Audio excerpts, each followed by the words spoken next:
Perhaps you've heard the name Trey Joseph Frederick. The name has come up in conversation here lately, and for very good reason. Frederick is the young man accused of illegally killing two protected whooping cranes near Beaumont, Texas, back in January. He is awaiting trial in federal court on charges of violating the Migratory Bird Treaty Act and the Endangered Species Act. See, Frederick is like many other young people from that region. He grew up hunting and fishing and doing what other kids his age do. Social media accounts linked to Frederick say that he killed his first duck when he was just a small child, perhaps only 3. His personal motto is, "If it flies, it dies." That motto might have landed him in trouble, serious trouble, and rightfully so. It was around January 11th when Texas Parks and Wildlife game wardens were notified by 2 different concerned citizens that 2 whooping cranes had been killed on Blair Road near Beaumont. The whooping cranes had been seen there several times, and they are believed to have come to this location off and on for at least several months. There was no mistaking that they were there, and there was no mistaking that they had every right to be there and feel safe and protected in their natural environment. Officials from the Texas Parks and Wildlife Department notified federal Fish and Wildlife officials who took up their own investigation. Federal agents interviewed the concerned citizens, and that's where they discovered Trey Joseph Frederick. Frederick may not have known this at the time, but court documents confirmed that witnesses saw him in the area where the whooping cranes were found dead. He claimed he was hunting geese, a claim that most outdoorsmen suggest is candidly absurd. Whooping cranes look distinctively different than any types of geese that Frederick could have been hunting, especially at this age. The whooping cranes that Frederick allegedly killed were grown. Frederick also told witnesses that he was going to kill the geese using a 17 HMR rifle. Even that, in the state of Texas, using a rifle to hunt geese is considered illegal. Then the plot thickens with Frederick. He tells the witnesses not to tell anyone what he is doing there. This action alone leads many to believe that he knew all too well what he was doing and knew that it was wrong. To take it one step further, the witnesses say that Frederick was using his grandmother's tan sedan, so he could easily slip into and out of the area virtually unnoticed. Agents decided that they should speak with Trey Joseph Frederick, and they did just that. They went to his house and they met with him, where he opened the door and said, quote, he was glad to see the officers, according to the court documents. Frederick said he could help solve the case and that he knew what had happened. Agents interviewed Frederick and he admitted to killing the 2 birds, which he knew were whooping cranes. Frederick admitted to the shooting the cranes with a 17 HMR rifle, which he then turned over to the agents without any objection. Just a short term later, Frederick was arrested and posted bond, on which he's still a misdemeanor case. Frederick could face very little penalty. In fact, the most likely outcome is probation. He could spend as little as a few months in federal prison should the judge choose to go that route. You might be asking yourself what the big deal is. Well, the truth is, it's a bigger deal than many people would think. The whooping crane was declared endangered in 1967. It's believed to be naturally rare. The crane has suffered major population reductions due to habitat destruction and overhunting. The population is believed to have dwindled to as low as only 15 birds in 1938. Though only slightly, those numbers have begun to increase, but only into the hundreds. Yesterday, the U.S. Fish and Wildlife Service released information that there was as many as 329 whooping cranes seen at the Aransas National Wildlife Reserve this past year alone. Numbers that have conservation groups and outdoors enthusiasts both rejoicing. Wild whooping cranes migrate from Wood Buffalo National Park in Canada all the way to Rockport, Texas in the fall. They make that same return trip each and every spring. Some of the dangers facing the wild population include predators, human development, and power lines. A large male is about 5 feet tall, and which you can imagine cannot just perch up any old place. Their glide path is so large that all too often the birds become victims to overhead lines and fall prey. As for the birds Frederick killed, they are believed to have been from a protected flock that stays near Louisiana. These particular birds were part of that experimental flock, a flock that is growing now by at least 2 new additions only recently. Though not replacing the birds that Frederick is alleged to have killed, it is in some ways good news in the midst of a tragedy.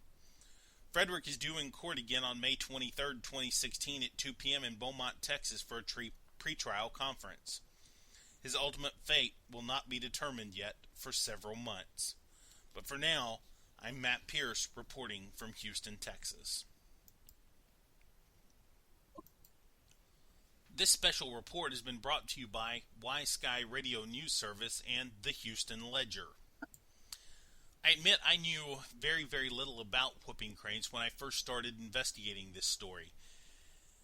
In fact, I don't believe I had ever seen one in the wild, like most people. The truth of the matter is, I don't even know if I could have told you what a whooping crane looked like before this story broke. Being an avid outdoorsman, I do believe, though, I would have known not to shoot something that I couldn't properly identify. Frederick should have known this. Frederick should have paid much more attention to this.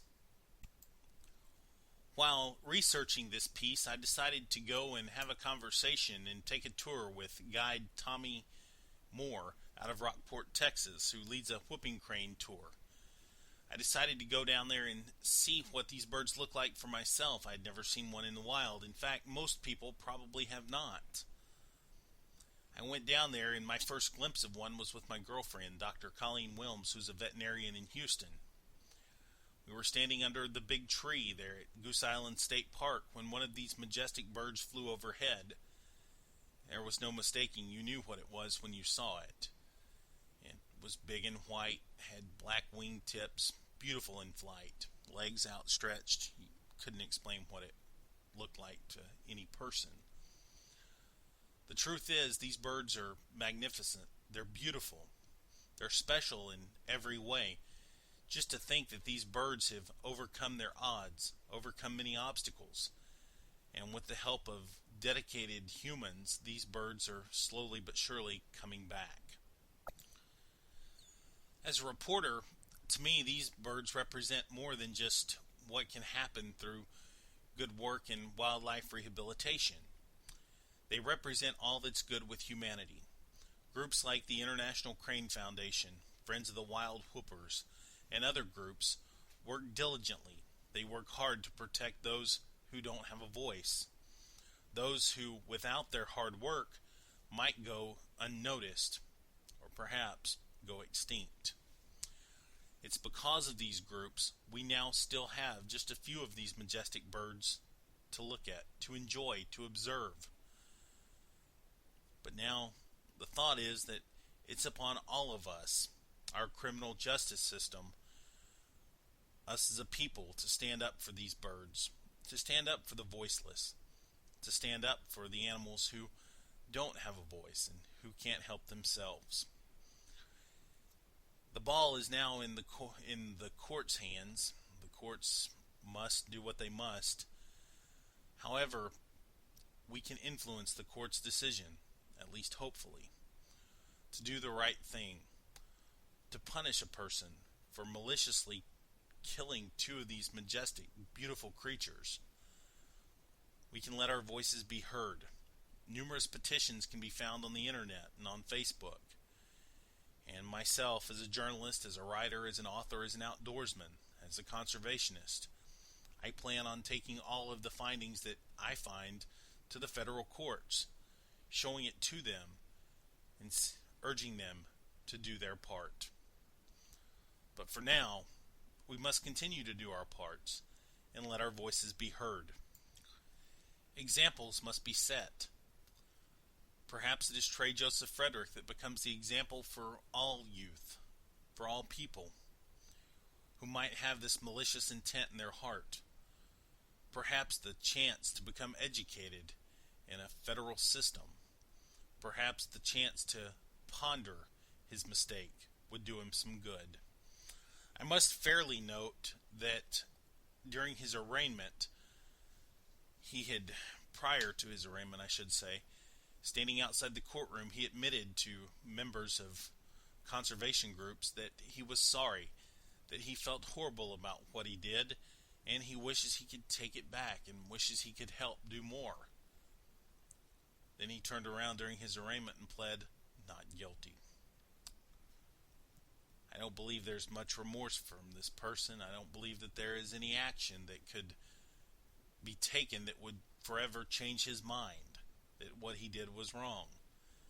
Not for a minute, not for 1 second do I believe that Trey Frederick did the right thing or that he made a mistake.